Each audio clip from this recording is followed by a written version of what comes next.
Hello, folks, and welcome to our big Readiness session. Um, should we just whiz through some of those? Boom, boom, boom. Just getting myself organised. Was the one that you had in mind, Becca? Just while I get to the position to. There were two or three from Adrian, but the one that I would particularly like Chris's perspective on was when Adrian said, organisations are like icebergs. Much of how they work, how we do things here is below the surface. How does his model reflect that? And I think that came up when we were looking at the accountabilities mapping. You're on mute. Yeah, folks. I'd say, folks, if you want to chip in now, we're kind of open. So if anyone wants to chip in and speak and present themselves, be my guest. And Chris, you're on mute. That's better. Thank you. Thank you. These people could see my lips moving.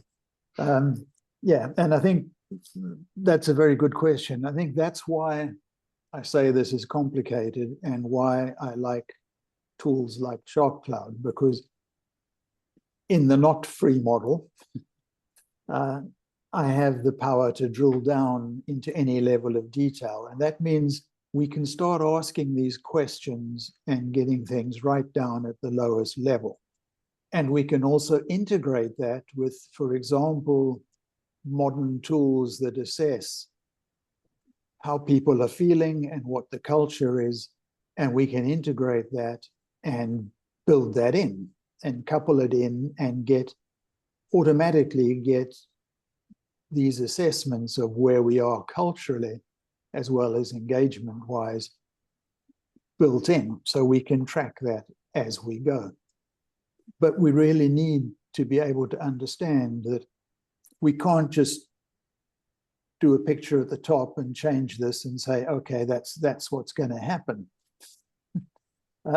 We really have to get down into the trenches and talk to the people who are going to be impacted and will make this happen day-to-day work, and make sure that they understand it and use it effectively, right? And that's not just those accountable owners, it is the people underneath them who also relate to it and who get, the day-to-day reporting and stuff and say, there's a problem here, there's a gap in our governance here, because I'm talking to the clerk in the other department and they don't know what's going on. And that's not good for me and it's not good for her. We want to raise those.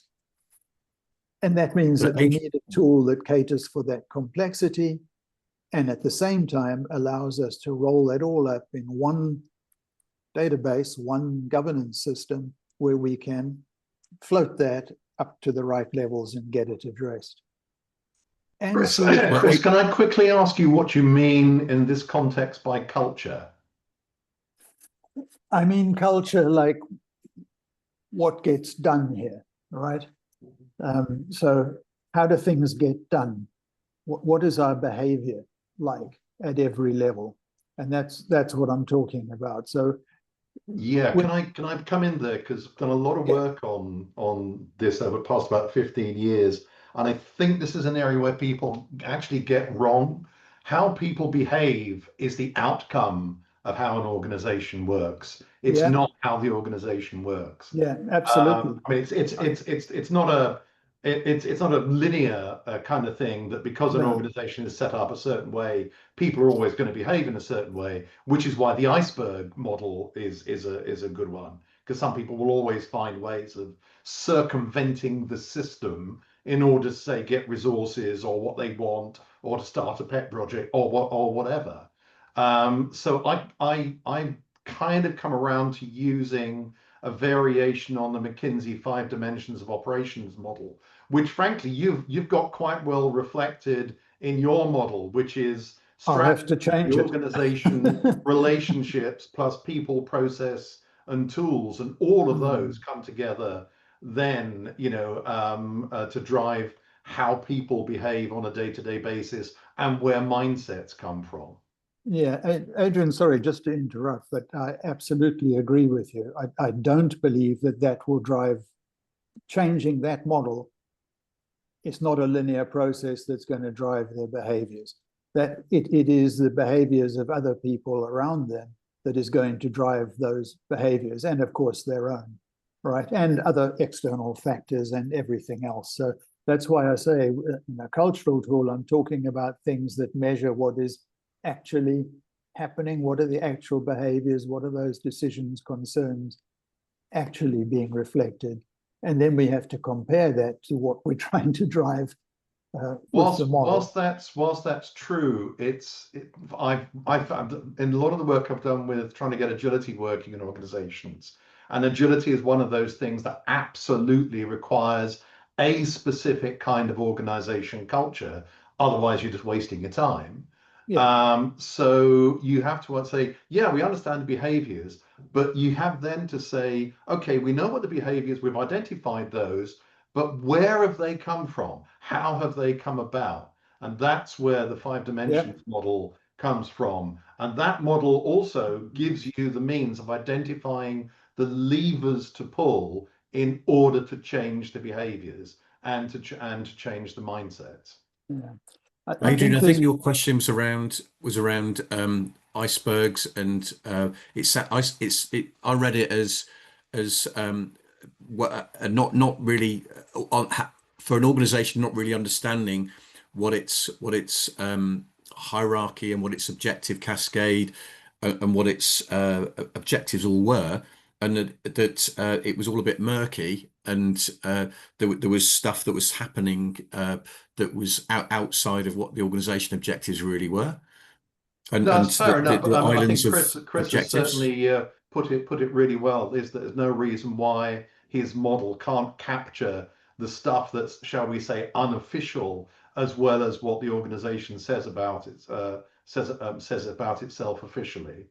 So yeah, I think the Yes, model can mapping it certainly all. capture that Yeah. if you Yeah. can find out what is under the surface. Yeah, and I think that's, for me, that's where McKinsey's model doesn't actually, we know in practice these days that it doesn't actually work that way. So there are those underlying factors, and they are complex factors. They are not linear, they're not complicated, they're complex, they're unpredictable. In other words, we can't say we'll change the process and we'll get this result. It doesn't actually work that way. But there are tools today that are helping us uncover why these behaviors are there, at least to the extent that we can identify real levers that we can empirically test, and we can do those, we can sense, and we can make changes and see what happens quickly, and then change the changes if we need to. Spot on. And I think that's critical to build that in underneath. Yeah. Right. And if I could chip in here, Chris, I think you're both absolutely right. And I think what's really interesting as organizations evolve, if we use something like curiosity, we do our research, we then reflect on it relative to these models, it helps give shape to our thinking about what we need to do and what we need to change. So while the models might not be working the way they used to, and they almost certainly aren't, because organizations aren't working the way they used to, as we get deeper into the organization, as we get more curious, as we engage more stakeholders, we can then use these models to help us shape our thinking and figure out where we need to go explore next. And I think, Adrian, this also relates to your questions about what about those leaders who just won't, and culture is derived from them. If you've got leaders who just won't, absolutely, it was, I think it was it Tim's comment in the question in the chat, if we don't get that bit right, the rest of it starts falling down. That for me is where culture really plays into this, and it's what behaviors are we allowing people to get away with? What behaviors, what are we seeing versus what we're hearing? We know people do what they see, not what they hear. But we can use these tools, these models, to help us break into that somewhere and figure out where we can press levers and where those levers are going to make a difference. Yeah. You know, and I think if we do this, we also find a way to highlight differences between what we see in this 5-layer model, if you like, and when we're doing this curiosity, we're going to uncover discrepancies, if you like, between what what we would expect and what's actually being said, and that can help us delve into what is the possible underlying causes of this behavior and what can we do to change it. You know, and I think the other side of that, and what Adrian was saying about stakeholders who are a bit bolshy and resist, is that we need to know exactly what's going on, and we need that senior sponsor or whatever. We need to understand where they are and where they're coming from, and then we can use that as leverage. So, you know, when I was sitting in the middle of a very large strategy cascade with the head of a department, which is in that organization, you have the CEO, and then you have divisions, and under the divisions, you have these department heads. So this is in a 40,000 person organization. This is quite a senior person, right?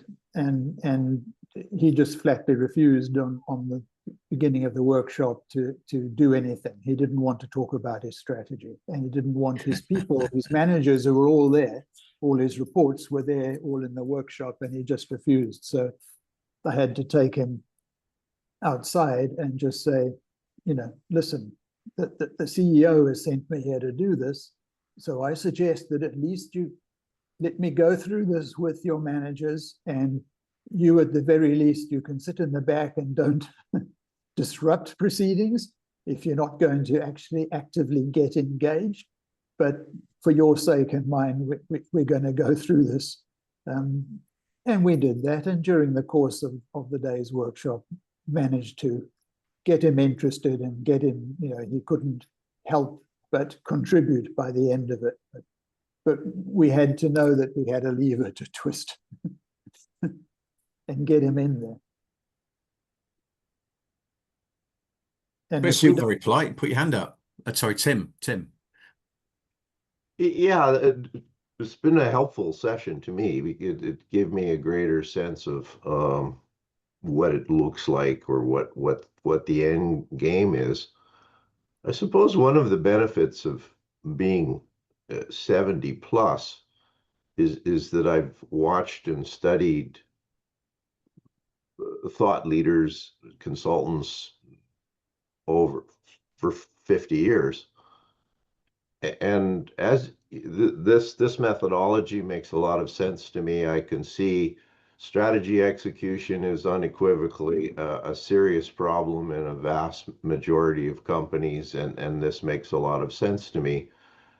I guess what's a bit troubling, I suppose, to me right now is my research is going down a line which is probing what I call the don't tell, don't ask governance syndrome.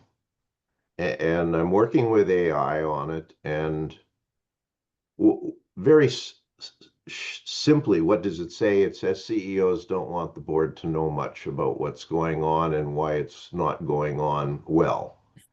And tools like this, and tools like the ones I've developed, which there's all kinds of parallels to what was trying to be accomplished. So if the thesis is right, and AI believes that about 70% of the CEOs in companies have don't tell, don't ask governance syndrome. The boards don't want to ask because it upsets the apple cart. CEOs don't want to tell because it might upset their agenda and or their ego. So when you develop methodologies like BIG, and I believe like the objective-centric risk assessment methodology, you have to stop. So many years, probably a decade ago, I suggested companies should have a strategy and value oversight committee at the board level. So when you stop and think about it, virtually all boards, very few have a subcommittee focused on strategy execution. The notion is somehow the whole board will do it. However, the whole board often doesn't do it.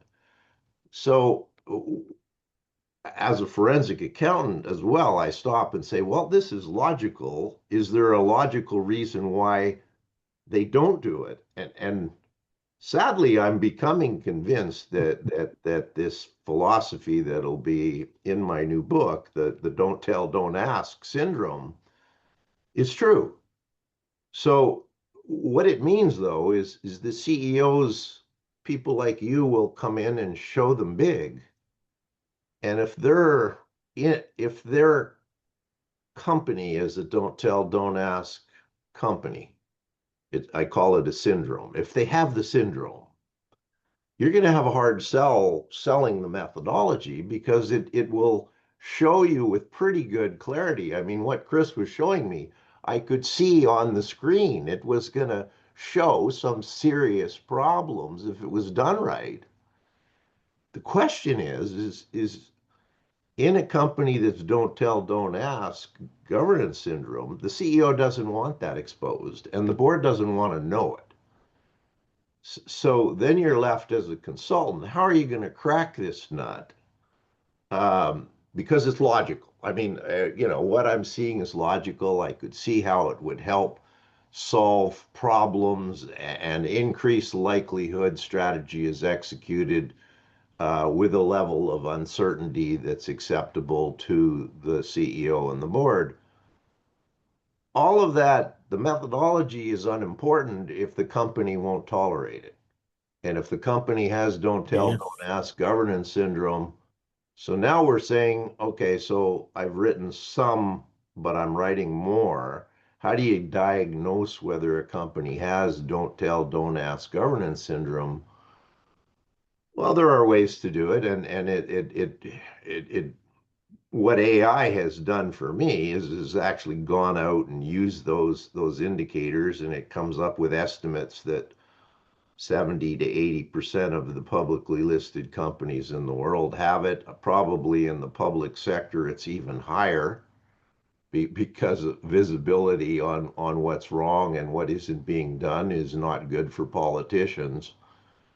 So I guess it's just my question is my research is taking me down a road that says big is great. It has lots to recommend it. It integrates hugely with the same philosophies.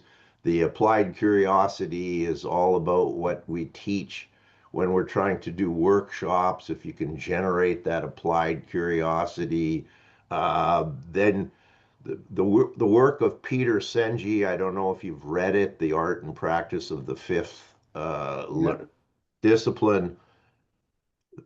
Senge hypothesized if you can create a shared purpose and you can get people to look at their current reality, it will drive creative tension, which improves things.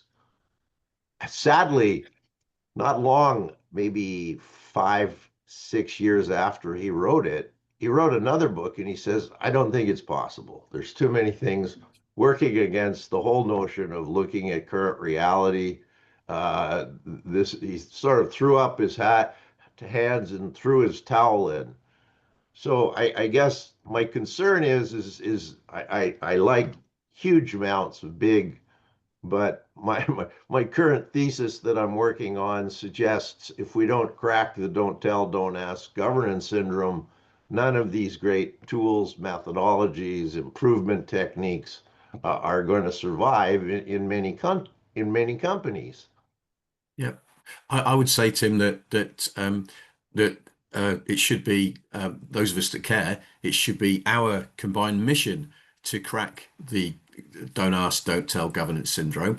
And one of the methods I'm offering to tackle that with is to provide a compelling and clear case to use something like integrated governance to improve your strategy delivery.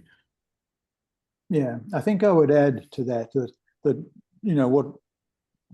what I'm putting and recognizing in BIG is based on experience of implementing these in companies, mostly big companies, but also small companies. And so I think there are two pools of people that you are talking about who don't do big well currently. And one may be the set of people who are these, don't ask, don't tell people who are deliberately ignoring this kind of thing or hiding it. The other is a set who are just incompetent, right? And actually do want to get this right, but need a way to do it. And I think there's quite a lot of that. And I also think there's an awful lot of companies who are not maybe publicly listed companies and don't have that kind of board relationship, who are genuinely out there to try and improve the way they do business. So I think there's a lot of people who are interested in doing this better. There are certainly those, as you say, that are not. And how do we get to them? Well, I think we only get to them through other people, shareholders, but other kind of stakeholders or regulators who recognize there is a better way to do it and that these people are not doing it and put pressure on them. I'm not sure how else we reach those people. For me, Tim, what you're saying is throwing up so many questions around understanding it a little bit more and what's driving this strategy. And I wonder, part of me is wondering what the impact of external shareholders are on the don't say, don't tell, don't ask, don't tell, in that, is there a difference internally to externally in terms of what we see? And what is it that these people are trying to deliver? And how can we understand their agenda better so that we can then break through and position better governance or the ability for people to ask in a way that makes it easier for them to see how it links to their goals? So I've got lots of thinking, thank you, lots of reflecting to do. But Tim definitely expresses the concern some of us that have created models like this have with respect to how people can take it on board and adopt it. There's a reticence to engage in some of this stuff, and some of us don't understand why. There's logic would say that if you're not delivering your strategy effectively, then look to ways to improve it. And it's not just by making projects go better. It's not just by better strategy formulation. It's not about tighter risk management. It's about making better decisions around all that stuff, in my view.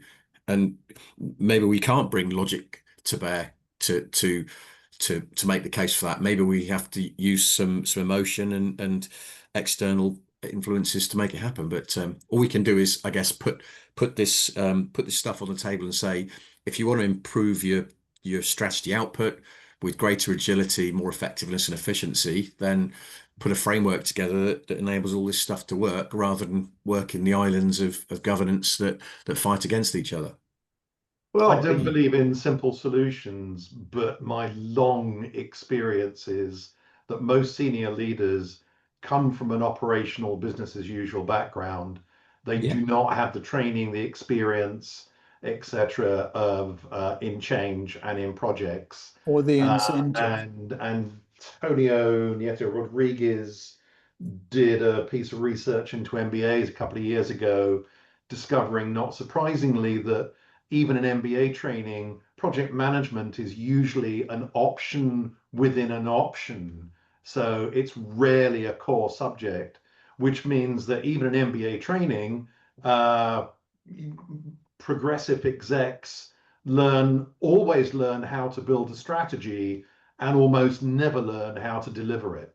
And that's a big part of the picture. They just don't get projects. Yeah. You don't have to use projects to do all your strategy delivery. That's the thing, though. If you're going to do change, it's how you do it. Yeah. And this is where Tim's point about don't ask, don't tell comes in. And one of the reasons they don't ask, don't tell, because they just don't understand what's happening, and therefore or shy away from it. Or they do understand what's happening, but they want to dodge the governance that they perceive projects put over it. So they'll push it through as a business change thing until it all unravels, and then they'll make it my problem. Yeah, exactly. I have a happy note. I have a team of a psychiatrist and 2 psychologists. The one psychologist founded a cognitive Behavior Institute here in Oakville built it up to probably the biggest practice in Canada in terms of psychologists. The psychiatrist is a very wise 40 years as a psychiatrist dealing with senior execs. The worry is when they wade in and they start thinking about, why is it that the don't tell, don't ask governance syndrome, it gets right to the heart of a CEO's. CEOs often become CEOs because they're very strong-willed, opinionated people that have huge confidence. And my team, they've gotten in and written some posts for me as guest posts about if the root of the don't tell, don't ask governance syndrome is the CEO doesn't want to tell and the board doesn't want to ask. But if a CEO does want to tell, then the boards are different kind of boards because they get shaped for that kind of a culture.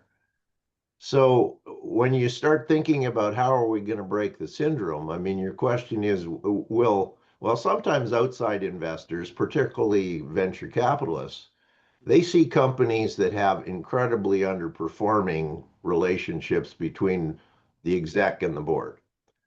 So they swoop in and then they change all those dynamics. There's no more of this bullshit about don't tell, don't ask. You wipe all of that out by taking over the company, throwing out the existing CEO, putting all of your people on the board, and all of a sudden there is a desire to know what could we do to make this sucker fly. And so that leaves you with, is there a way of breaking the syndrome in the standard public company? Well, sadly, it appears the human behavior being what it is, one of the techniques is you take it over. Yeah. Yeah, that's what we talked about. What are the triggers for something doing something big, and you might find it hard to wade through and persuade change from within. But there are certain trigger moments, some kind of abject failure, new CEO, board takeover, merger and acquisition. I think these are really really solid trigger moments to do something big. The secret that I'm trying to figure out is some CEOs, they want to know, they just don't want the board to know about all of the potential problems and downsides. They don't want to share that with the board, but they want to know. But the problem is in a company of any size, they can't know without the risk that the board's going to know. So then you get into a syndrome where the CEO, and I've had CEOs, and you probably experienced it, you show them something like BIG or you show them something like objective-centric risk management that you focus on mission critical objectives. And in either situation, the CEO gets it pretty quick. They're usually smart people. They get that it's going to show the board some serious issues. So if they're not the kind of CEO that says, yeah, I want to share that with my board and then we'll work together and we'll crack this. I don't know. I guess I'm gonna have to write the part of the book that says how do you crack don't tell, don't ask, and I'm starting down that research. Yeah. And ChatGPT has some interesting thoughts. Tomorrow, my post next week is actually going to be one of the first posts. How do you crack the don't tell, don't ask syndrome? So that's going to be my first. I'm happy to share a draft of that with you if you're curious, but it We're has in the same everything boat, to do Tim. with We're in the it same has boat. everything to do with BIG. Yeah. I mean, BIG is very paralleled in terms of what you're trying to do. Mine covers perhaps things that are maybe not within the normal BIG thing, like routine things like publishing reliable financial statements and obeying laws, which I don't sense BIG cares much about, but Oh, that's do what just I yeah. It's not in the strategy perspective though, but yeah, no, but because people don't consider obeying the law something that needs strategy, which is absurd. But it but it is what it is. So Anyway, those are my thoughts. I'm sharing them with you mainly because I like what I see, but I see that it has the same problematic barriers. So there'll be a small percentage of companies where you hit the sweet spot and you find the company that actually wants to understand what's really wrong and share it and talk about it and fix it. But then we have a much bigger majority where the CEO doesn't want any of that shared. He just wants, or she wants, to secretly fix it and look like a hero. Yeah. Well, secretly use big stuff. That's what I say. But guys, it's 2 o'clock in the UK with half an hour of questions. Goodness, I think we could probably go on even longer. I need to signpost what's coming along. The session next week is with David Booth and David Worsley, which talks about strategy delivery, and as a conversation as to whether we should what's the balance between rigor and agility, and how can we put big in a situation to help with that. Tim, we're going to talk about more about this governance challenge and the mission critical objectives, and go down that route a lot further for people that are interested in that, and we need to generate some noise about that. And 10th of December, we're going to go back into the project space and the program delivery space, and talk with Steve and Jenna about how portfolio management is a part of an integrated governance scenario, and maybe we talk about the multiple portfolios, one of which is change, the others are business as usual and value creation. So those are coming up. All that remains, I think, is for me to say thank you to Becca for sharing her perspective on applied curiosity. Thank you very much for Chris for putting together this model to illustrate the big stuff for everyone. Again, everyone can download that. You've got it. You can play with it, and Chris can help you with it.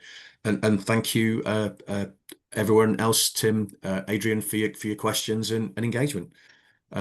Hopefully we'll share this and we'll chat further. Yep, thank you. Any final questions, anyone? But I really should let everyone go and wrap up.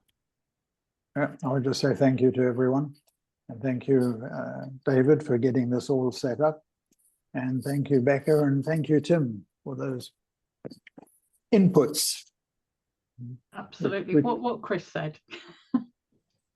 Yeah, which is the best part of doing these, is to hear what we get back.